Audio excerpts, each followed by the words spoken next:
The old notes of downfall, discord, despair no longer resonate.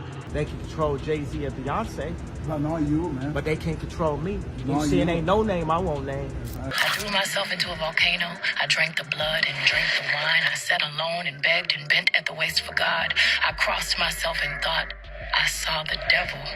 After Jay-Z was named in yet another Epstein document, the conversation is slowly shifting to Beyonce and her alleged involvement. For the longest time, Beyonce was untouchable, and everyone who dared say anything slightly negative about the self-proclaimed queen was called a jealous hater. And it wasn't just fans. Other artists also quickly learned what happens if you cross Beyonce. Blu Cantrell, Keri Hilson, Farrah Franklin, you can see the pattern if you pay attention. But then came Kanye, a former friend of the Carters, and decided to spill everything. From rumors about Beyonce allegedly sabotaging other artists to things that are way darker than most people are ready to hear. Now, Beyonce's fans are pushing this narrative that she's a victim and that Jay-Z manipulated her before she even knew better. And maybe that part is true, but here's the thing. She's had plenty of time to walk away. And yet, she stayed. She stayed with Jay-Z when he publicly admitted he cheated. She stayed when he got exposed for sabotaging Colin Kaepernick's protests. She stayed when he was hanging out with Harvey Weinstein. She stayed when he got dragged into that Diddy lawsuit. She's sticking by him again after his name popped up in the Epstein files. So at what point do we stop making excuses? Beyonce is now in her mid-40s, and she's been running in the elite circles of the industry for decades. So maybe it's time we take a closer look at the Queen Bee and ask, who is Beyonce really when the cameras are off?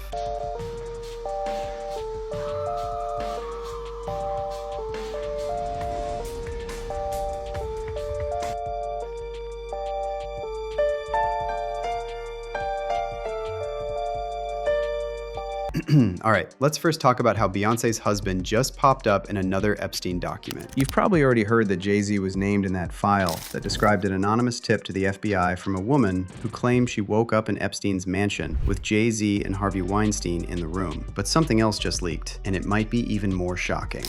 So there's this email from Jess Staley, banker and former CEO of Barclays, explaining to Epstein that he doesn't need to worry about people standing up against financial elites because capitalism and pop culture have pacified social movements, and people now prefer consumer goods and entertainment over social justice. Here's what Staley wrote. Watch the TV ads on the Super Bowl. It's all about hip blacks and hip cars with white women. The group that should be in the streets has been bought off by Jay-Z. Now let's sit with this for a second. This banker is basically telling Epstein that all they gotta do is call up someone like Jay-Z, Beyonce, Taylor Swift, Kendrick, or LeBron to do a little dance for you, and you will shut up about your living conditions while the elites continue to steal from you. In that comment about black men in hip cars with white women, he's literally describing their playbook on how to pacify black men. Black men who used to be leaders of the civil rights movement in the 60s. As long as they are kept entertained, they won't riot, and so no one will. And yes, Beyonce is absolutely part of this conversation. She's part of that same machine brainwashing the masses, keeping them entertained and distracted while pretending she's all about social justice. But when has Beyonce ever done anything real for social justice beyond just empty words and hashtags? She's got the whole female power imagery, but what exactly is empowering about staying with a husband who repeatedly cheats on you? What's empowering about hanging out with men like Diddy and Harvey Weinstein and turning a blind eye to what they did to other women? Well, that email that leaked from Barclays CEO to Epstein is basically a smoking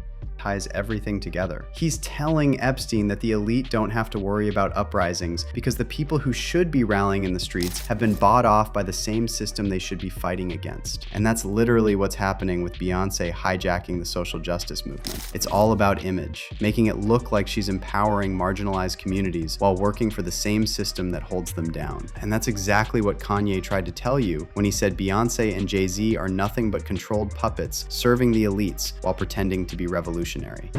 But every time they say I'm crazy, it's just when I'm saying the truth. So what's the crazy part, really?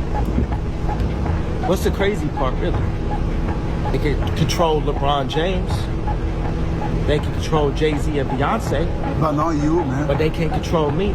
But here's the thing. The allegations against Beyonce go way beyond her just being a greedy capitalist or a fake revolutionary. It's not just about selling empowerment and pretending to care about social justice to boost her brand. There are way darker layers to this whole story. Anyone who even dared to hint at this darkness was instantly labeled crazy, blackballed, or even worse. Just ask Larry Johnson, the former NFL player and Jay-Z's former friend. This guy wasn't afraid to speak out about what he believed was happening in the industry, but the moment he mentioned Beyonce could be linked to something sinister, he was completely shut down. No one wanted to hear it. His career took a nosedive, and he was pretty much erased from the conversation. So what exactly did Larry say? Well, check out this interview where he described being at some weird party when Beyonce made a disturbing comment. I did a Rockaware photo shoot in Colorado, and I think it was during the winter time of 06 or 07. And Naomi Campbell was there, actress Jamie King was there, Jay was there, B was there, and he rented this house, and we were supposed to do this rap party for this photo shoot.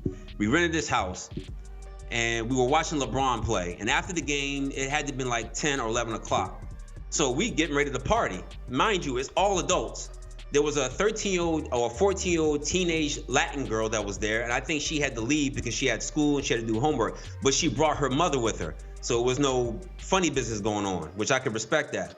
So when 11 o'clock hit, we turned on the music, we started drinking, and then out of nowhere came these young children. I don't know where they came from.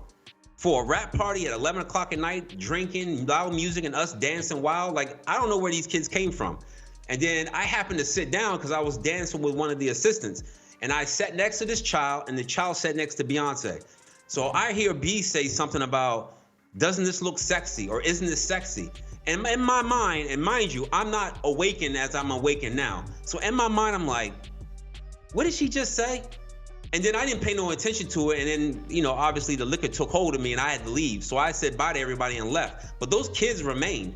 I don't know if those kids were from the photo shoot themselves, but the fact that these kids came around adults during drinking hours or partying hours. But that's not all. Let's not forget that Beyonce was also named in a lawsuit by one of Diddy's accusers, but somehow that story got buried quickly. Back in April 2025, a man named Joseph Manzaro filed a lawsuit claiming that in 2015, he was given a laced drink at one of Diddy's parties and taken to a house on Star Island in Miami for Christian Combs' birthday. According to the lawsuit, Lanzaro passed out and was then subjected to some extremely disturbing acts, and he claims that before it all went down, he actually saw Beyonce in the house. According to court documents obtained by People, Manzaro says he was feeling unwell and that Gloria Estefan, who owned the house at the time, tried to help him, but was reportedly stopped by her husband, Emilio Estefan. As things escalated, Manzaro claims he ran into LeBron James in the hallway, and LeBron allegedly said, "Y'all better do something about that." Now here's where it gets darker. Manzaro says he was then taken through an underground tunnel to Diddy's mansion,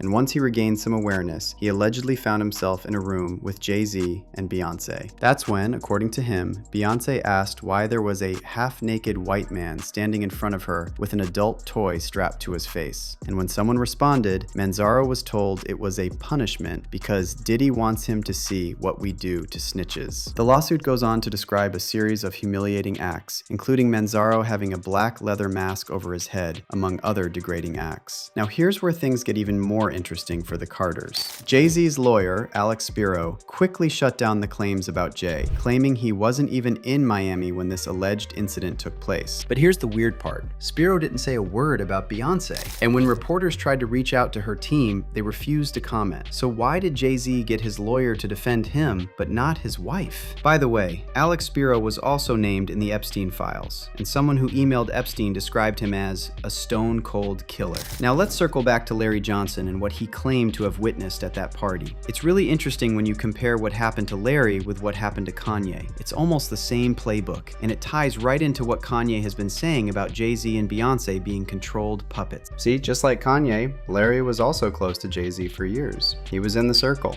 had access, and was rubbing shoulders with the same people. But then, suddenly, Jay-Z cut him off. And this happened right after Larry was accused of promoting so-called conspiracy theories that some people claimed were anti-Semitic. And that conspiracy he was accused of promoting? It's literally the stuff we can now read in the Epstein files. But as soon as Larry was labeled with that word, he was completely shut out of the industry. So does this remind you of anyone? And yes, it's true that Kanye has since apologized for a lot of the things he said. But let's be real for a second. Most people don't believe that this Kanye is the same guy from 2021. Something definitely happened to him. Remember when his trainer/handler, Harley Pasternak, threatened to send him back to Zombieland forever? Well, that's probably what went down. Whether you think he was cloned, heavily medicated, or experimented on, Kanye hasn't been the same since he started calling out certain people. The same ones that Beyonce and Jay-Z are allegedly controlled by. Once Kanye started speaking out, he became a target. And whether you buy into the theories or not, you can't ignore the fact that something shifted with him. But now,